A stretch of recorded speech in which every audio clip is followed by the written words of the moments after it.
Welcome to NewsNation's Backscroll, where we look back at our major news coverage on the most important topics and personalities of our time.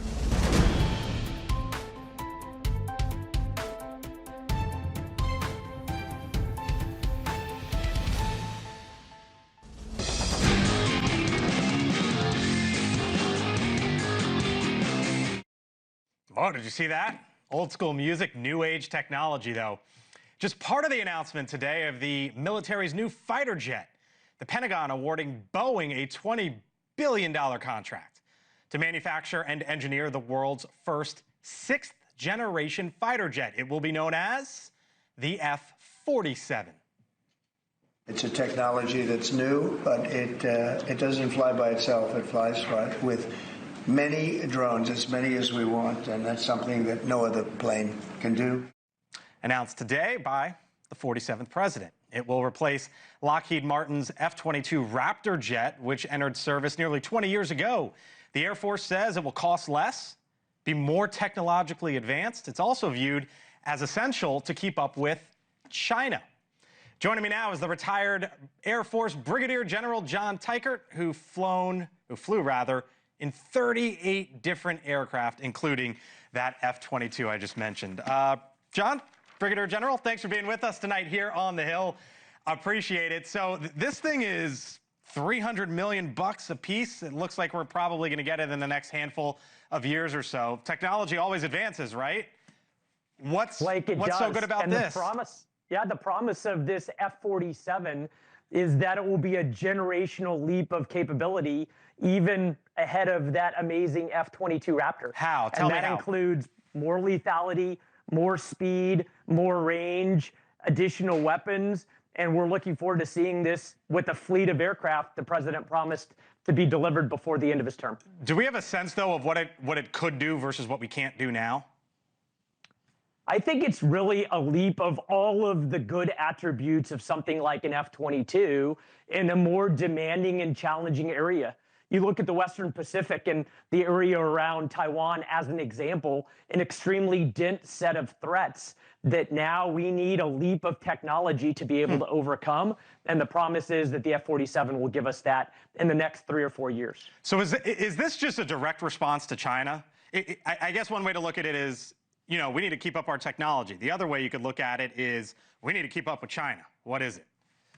Blake, this is something that's been on the drawing board for about a decade. And in fact, the president revealed today that we've been flying a prototype of this aircraft for the last 5 years. That means that we are trying to stay well ahead of any potential threat, whether it's China or someone else. And we are looking at our requirements in order to have the lethality anywhere on the globe and air dominance that we need. And this is not following China. This is setting a pace that China can't keep up with.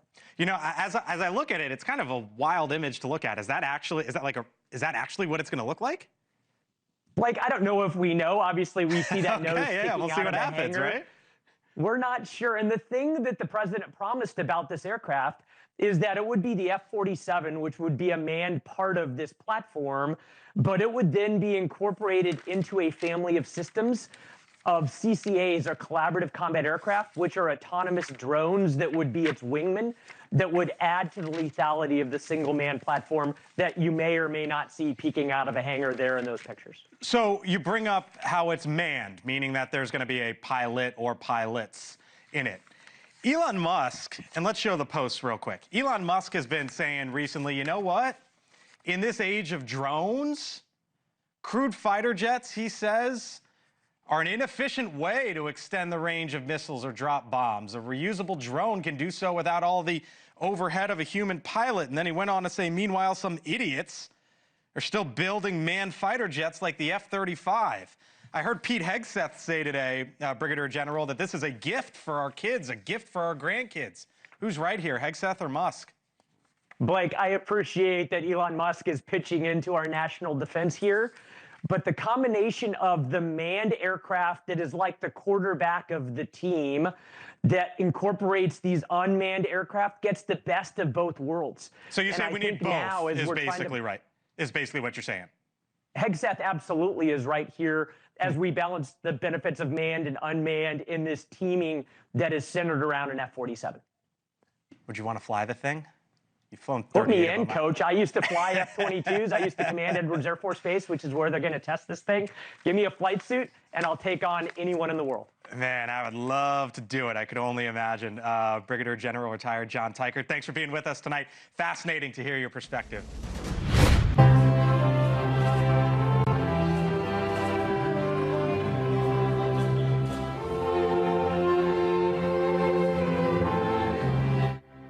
Musicians from the Kharkiv Orchestra playing for a crowd in a subway.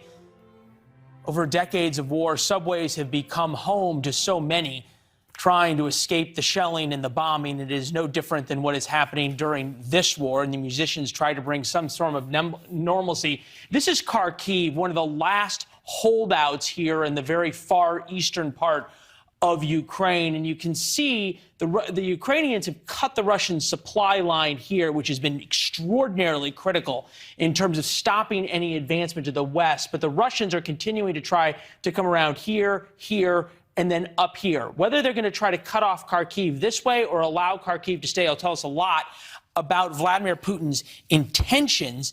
Some of the neighborhoods in Kharkiv we can show you video of. There's not much left to fight for in large parts, especially of eastern Ukraine. And this has generally been part of Vladimir Putin's playbook of areas that he wants to occupy or take. Just go ahead and destroy the whole city. Therefore, there's not a lot to end up coming back to. With that, we bring in Major John Spencer, U.S. Army retired, chair of urban warfare studies, Madison Policy Forum. John, what are you making right now of the Russians sort of taking a step back in these major cities? I mean, it's a clear sign they're losing. You know, since I've talked to you first, I said any day the Ukrainians don't lose, they're winning. Well, at this point, they're actually winning. They're pushing back and they're reclaiming urban terrain in Irpin, around Kyiv, and in Kharkiv. They're actually hunting Russian soldiers and being pretty successful at it, to be honest. Yeah, especially places then in the south. We'll get up to Kyiv in a minute, but Kherson here, which is the first big city the Russians taken, we understand the Ukrainians have pushed back in. The Pentagon says that is now a contested city. The last big holdout is Mariupol, which is, there is nothing left here. But it is the last point that the Russians need to be able to connect the land bridge. Video now out of Mariupol of sort of a textbook ambush by Ukrainian forces of a Russian tank. The Ukrainians have had weeks now to set up these various fighting positions around and inside Mariupol. As you watch this video, take us through what the important points are, what it shows the Ukrainians have learned. Yeah, absolutely. This is a textbook lesson of urban defense. The defender can get into a position and plan his attack from an elevated position where the tank can't reach, potentially, attack the top of the tank where there is no armor or where it's very weak with an anti-tank guided munition like this. We see this from inside the room. He can never be seen. So I always say no smart soldier goes into an urban fight like this without a tank, and only a dumb soldier goes in, sends a tank in by itself. So what you don't see around it is infantry. Infantry around the tank help protect it, and the tank protects the infantry. Russians don't know what they're doing. They've destroyed every inch of Mariupol, but they're going to pay the price to take any inch of it. And what they're doing is a war crime. There's still over 160,000 civilians inside Mariupol that are starving to death, that are out of water. Russia needs to stop, let humanitarian aid get in before it continues to fight and die for that city. Yeah, it doesn't seem as though that's something that the Russians are interested in doing. They certainly didn't do it in Chechnya or in the Republic of Georgia and Grozny and the like. We'll move up now to the northern part around Kyiv, where once again, we understand that the Ukrainians have continued to push out. They now own, as you said, the area around Irpin there, and have pushed the Russians off the high ground here. How do we judge this map? Because so often you think about the area in red as if the Russians own it all. Or are you seeing enough of a fight in the Ukrainians, enough tactical wherewithal for them to contest all of this area that the Russians at one point seem to have advanced into? Yeah, absolutely. I think that's an accurate read. The Russians have never owned anything, especially in urban terrain, how hard that is to say you own terrain. But at one point they'd had basically isolated sections and were pulled back into the defense and were holding their own per se, they're never going to get into Kyiv. I can't say never. There's no certainties, but Kyiv is a fortress city at this point, and there's no way they can get in. I think they were just holding time, and now they're being hunted. Their logistics are being cutted. The areas are being retaken, like Irpin and other neighborhoods around Kyiv that were just holding areas that the Russians were in. Yeah. This is a clear sign that they're really struggling to even do what Russia thinks it wants to do in Donbass. Well, that's where I was going to go next, which is there's this Ukrainian unit. It's about 20,000 soldiers who have been holding a Russian frontal assault off here in the east. They've now got the Russians coming up from Crimea. As you point out, Mariupol is no longer really a problem in their rear. The Russians are trying to push up here, come around the other side of Kharkiv, and then pinch off this whole Ukrainian force and then be able to crush them. How significant is it that the eastern part of Ukraine has mostly Russian speakers? It's not the same kind of civilian population that's been allowing the Ukrainian army to operate in the West. If the Russians concentrate all their forces over here, are they going to be able to basically saw off this part of Ukraine? I mean, it perceivably is possible, but the Russians would have to do a lot to make that happen, to include pulling those forces that are supposedly holding ground in the West. They don't have enough to do it right now. It is very dangerous, and I'm really scared that might happen. But and we talked about this, what a motivated group of soldiers, in this case, Ukrainian soldiers, can hold off. I mean, think of Chamberlain at Gettysburg. These are some incredibly motivated soldiers with impressive weapon technology in the defense. Yes, it could happen. It could be the plan of Russia, but Russia's still going to pay, even in that location, a very heavy price. The National Transportation Safety Board is joining the investigation into the implosion. The U.S. Coast Guard is leading the investigation, and it's unclear what exact role the NTSB will play. But it's a sign of how seriously the government is taking this accident. The implosion happened thousands of feet below the surface, so piecing this together here in the upcoming days, weeks, months is going to be difficult. The immense pressure below the sea is too much for nearly every other manned watercraft on the planet. And when that system somehow failed, the passengers were believed, as you just heard from Kelly there, to be killed instantly. Joining us now is the retired Navy Captain William Tote. Captain, thank you for joining us tonight. We've learned a lot here in the last 24 to 28 hours. There was all this intrigue over the 5 days or so before that.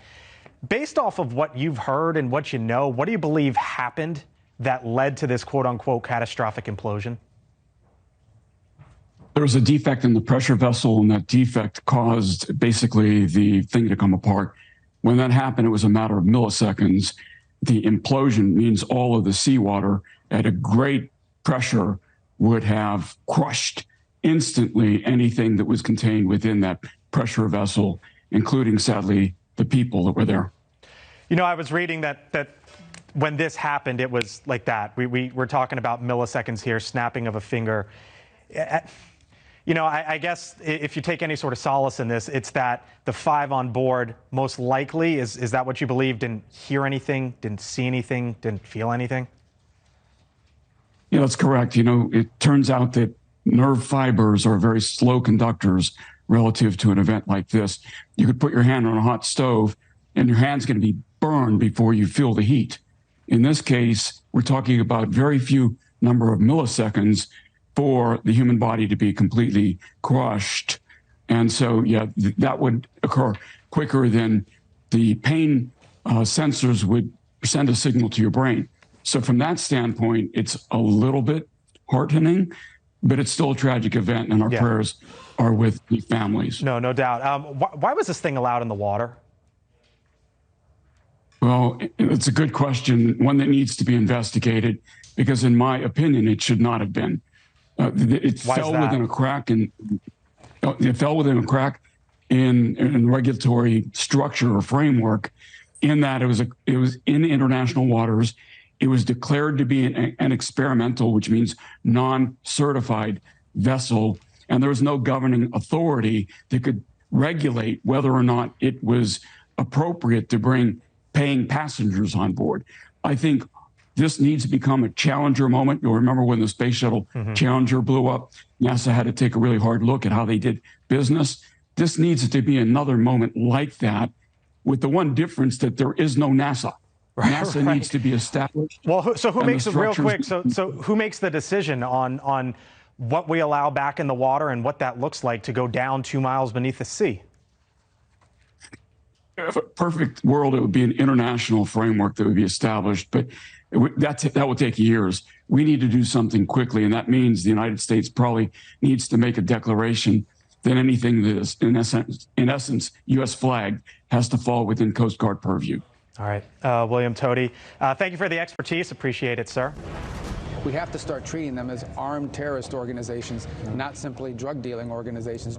It is the latest escalation in the Trump administration's battle to topple Latin American drug cartels. The administration now preparing for the possibility of using military force against them.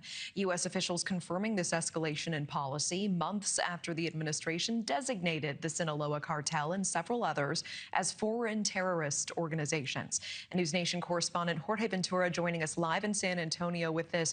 Jorge, can you help break down what this change in policy means in the fight against the cartel?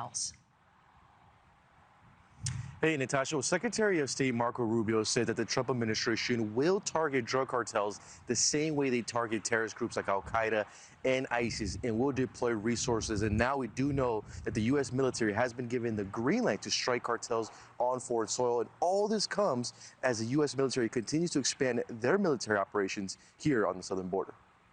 We cannot continue to just treat these guys as local street gangs.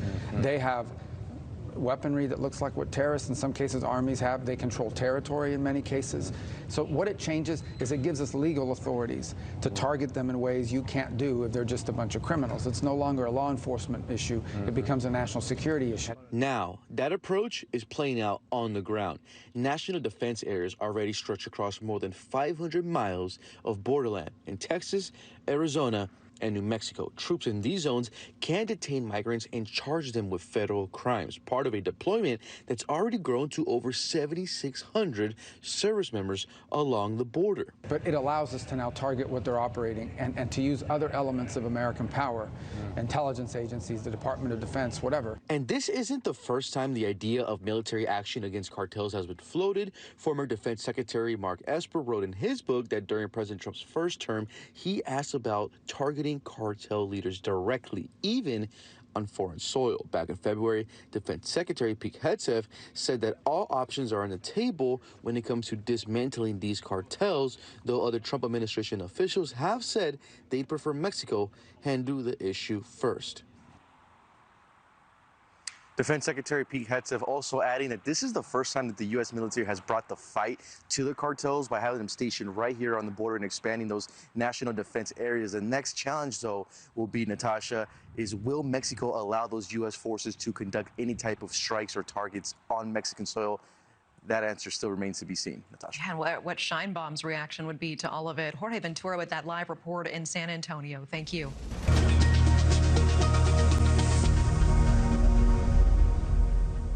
Jake Barber says that when he retrieved a so-called 8-gon-shaped UAP, he had an intense emotional reaction, which convinced him he'd connected telepathically with a non-human intelligence. You're talking UFOs, flying saucers, and that's probably one of the hardest conversations. That object, or whatever was controlling that object, was also connecting to me through the mind, through my mind. And so, how did the object come to land? I think it was invited to land by the Psionics team.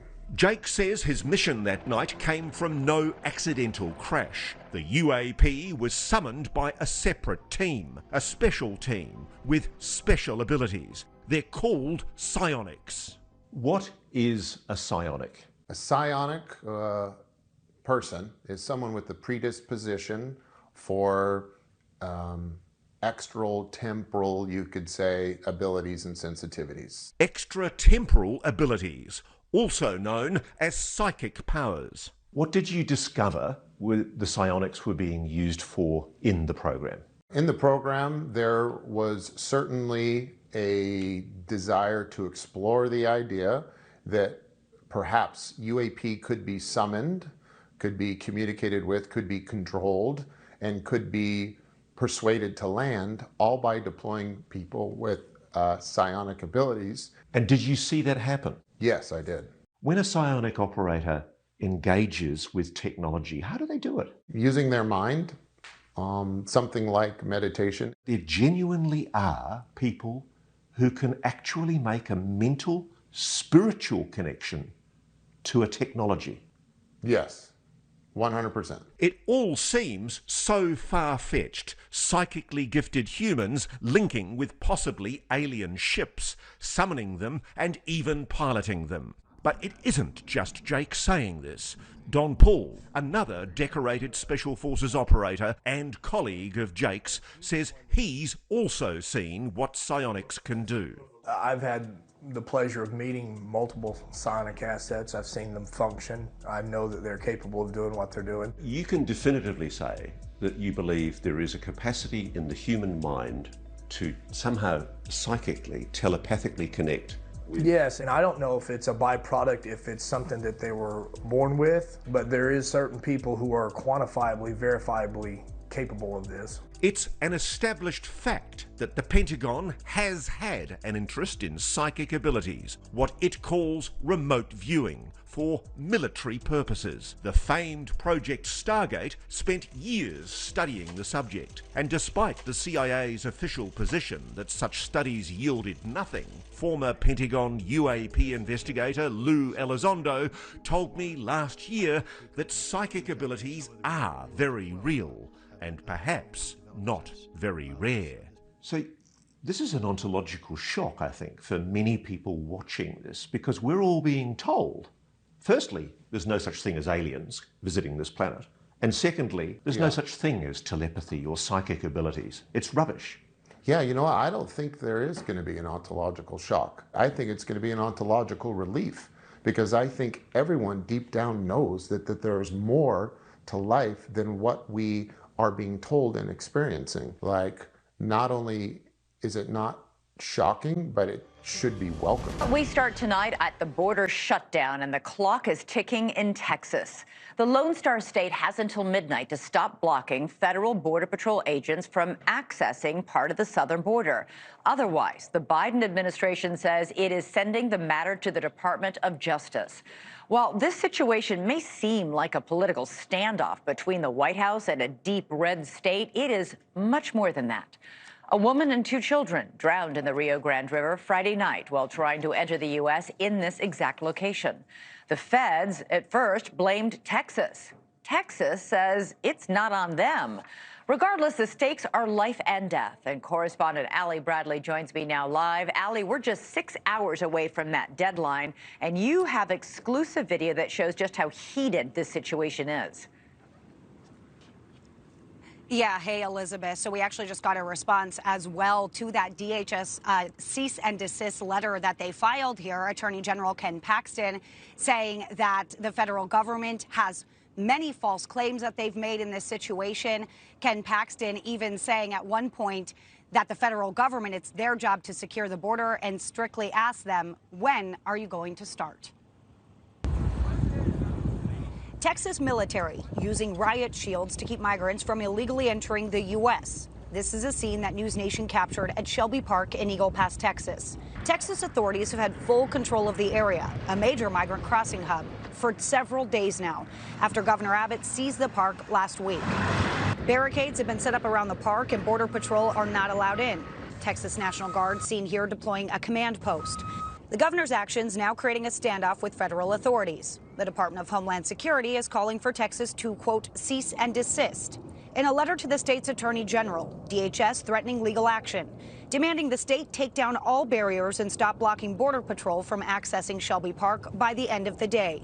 Texas Attorney General Ken Paxton responding, saying, quote, Texas has lawyers too, and I will continue to stand up for this state's constitutional powers of self-defense. The White House calling Texas Governor Greg Abbott's actions extreme. Blocking Border Patrol from accessing the border, that's a problem. When he's blocking them and putting Texas officials, then he's taking away the duties of what the Border Patrol are supposed to do. He continues to prove that he's not interested. He's not really interested in solutions, only seeking to politicize the border. I believe Governor Abbott is within his authority to protect the people of Texas. He has that charge in the Texas Constitution and the U.S. Constitution. Governor Abbott says he is doing what the federal government is failing to do when it comes to securing the border. This comes after a woman and 2 children drowned last week in Eagle Pass. Federal authorities blame Texas, saying agents were not allowed to respond to the scene due to the state seizing control of the park. But further investigation revealed that Border Patrol was not informed about the incident until after it happened. The Border Patrol Union now blasting the federal response as propaganda. Now, this all comes as GOP congressional lawmakers are putting pressure on President Biden, trying to hold out for that border security funding versus giving that Ukraine funding over. So that's one of the sticking points right now, Elizabeth. Another big thing we're watching is tomorrow, the Homeland Security Committee is going to have their second impeachment proceeding for DHS Secretary Alejandro Mayorkas. Now, despite multiple attempts to get him to show up in person, I'm told from Chairman Green there, Elizabeth, that he will not be showing up. They have extended him an opportunity to submit testimony verbally or via written testimony there, Elizabeth. All right, lots of drama. Hopefully Congress, for the first time in decades, will actually pass an immigration reform package. Definitely needed down there on the border. Thanks, Allie. Have to carefully consider all of the factors, and there are a lot of factors you consider. And then after you consider all of those factors, sometimes you're in a position where you have to make a tough decision. We're not there yet. We are not there yet. The search for the missing sub in the Atlantic continues at this hour. The sub had 96 hours of oxygen on board. That time has now elapsed, but the Coast Guard is still saying this is a search and rescue mission. It's not a recovery mission, and they hold out hope. Joining me now with more on this, retired U.S. Navy diver Rick Armstrong. Rick, thank you for being with us. I think we're all hanging our hope on some of the noises that were detected underwater. I want to play a portion of what Captain Jamie Frederick said about those underwater noises for you and our audience. Sure. That data was sent immediately to the Navy last night, and it was analyzed overnight. They're still looking at it, but I can tell you that it's inconclusive. But again, I think the important piece is we're searching in the area where the noises were detected. It is difficult not to speculate, but what do you make of the noises based on your experience? Well, it may be the individuals inside the vessel signaling for help. That's encouraging. At least it reduces the search area, because right now it's a needle in the haystack. This is a big ocean where the Titan went down. They're putting every effort forward to try to do a last-minute rescue, if you will, before their gas supply runs out.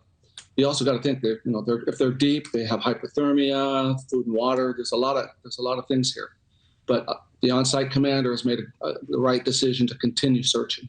Right, and staying calm, given the circumstances for the 5 crew members on board, is a task more easy said than done, especially those who have been down there before. What type of training experience comes into play when you are in such a dire situation? Well, the passengers get a training session, I'm sure, of, in the event of an emergency, but the pilot is well-versed in actually, he's the owner, well-versed in emergency procedures for his particular submersible. I don't know what their emergency procedures are, pulling ballast. It just depends on what their situation is. If they're trapped on the wreck inside, netting or lines, that's one thing. They need assistance. If they're on the bottom and they're stuck some other way, their ballast won't come off. Now they're depending on the ROVs, the remote operated vehicles, to come and attach themselves to it, or at least locate where they're at and then make a plan to take them off the bottom. You've got to be careful, because if you rig it wrong, you could damage it and possibly jeopardize people inside. And we don't know why it's missing, right? That's the big question, whether it's trapped on something, whether it's caught somewhere, whether there was some catastrophic event to the sub itself. Is there a most likely scenario based on what we know so far, or just too soon? There's so many unknowns here. It's they were an hour 45 minutes into the dive. There's a good chance they were on the wreck, and here again, trapped on the wreck or inside the wreck field, the debris field. Or they could be anywhere from 12,000 feet to the surface, somewhere in the middle, or on the surface. It's just not known. It's a needle in a haystack situation. But you've got numerous commercial and military assets out there doing their very best. You've got some of the best technicians in the world right now trying to help these people, trying to rescue these people. And the eyes of the world on it. Talk a little bit about some of the technology and equipment being used. So you have basically two things happening. One, you've got a team involved in the search, and then you have a secondary team, I would imagine, that if and when they locate it, they bring it from wherever it is to the surface safely. What are they using to first detect it and then prepare for that likely scenario? Well, they're using some high-tech remote operated vehicles. These are state-of-the-art underwater tools, if you will, that they routinely use on oil rigs and putting in underwater cable. So the technicians that run these things are some of the best in the world. Unfortunately, this is a giant area to search. When the supervisor of salvage in the Navy searches for, let's say, a downed aircraft, you're talking weeks to find the wreck and then retrieve it. We're trying to find it in days, and it's the size of, let's say, a van. That is a small target in a large area. It's very difficult, but you've got some of the best tools in the world. This is a very difficult salvage operation, if you will. All right, welcome back, and check this out. This is pretty cool. We're now getting a first look at the U.S. military's next generation of long-range, nuclear-capable stealth bombers. That's it right there, the B-21 Raider. It took its first test flight today over Palmdale, California. That's about 60 miles north of Los Angeles. Now, here's how Northrop Grumman describes it. They say it's the next generation of stealth technology, advanced networking capabilities, and an open system architecture. The B-21 is optimized for the high-end threat environment. Price tag on this thing, $750 million, give or take. They're going to make 100 or so of them, at least at the beginning. And Ashley, you looked at me and said, it's good timing. And why would that be? Well, I mean, and Mick said this too in the break. I mean, they've been working on this for how many years? But the fact that they're revealing this when the world is in such disarray at the moment, I think. You don't think it's a coincidence? No. I just hope it's really only $750 million, and I hope they build 100 of them. Last time they usually go, they always go over budget, and they can never afford to buy. So there'll be 900 million, and they'll end up building 80 of them. No, like 1.5 billion. Mick, did you ever get when they had new technology and the military wanted to take you up in a helicopter or something and show off the new technology? It is the coolest thing ever. Getting to ride on some of those military helicopters, awesome. There's no place like the United States of America. Much does this cost? I'm going to cut it out. The budget next year. Listen, it's great. It's just, we did this with the F-22. So we're going to buy 100 of them. We built, 30 or something like that. It's just, I hope it works out. I really do. The military is not famous for its economic efficiency. I once got offered to go in the hurricane plane that flies through hurricanes for a story in local news. And I was like, they're like, you want to do it? I was like, yeah, I'll do it. I was saying yes to everything. And then so I thought I was going in the plane into the hurricane, and they're like, we don't need you today to do this. I'm like, all right, it's all good. We can move on to the next story. I'm good. Thank you for watching. And make sure you go to joinnn.com to find NewsNation on your television provider. And don't forget to click the red subscribe button below to get more of NewsNation's fact-driven, unbiased coverage.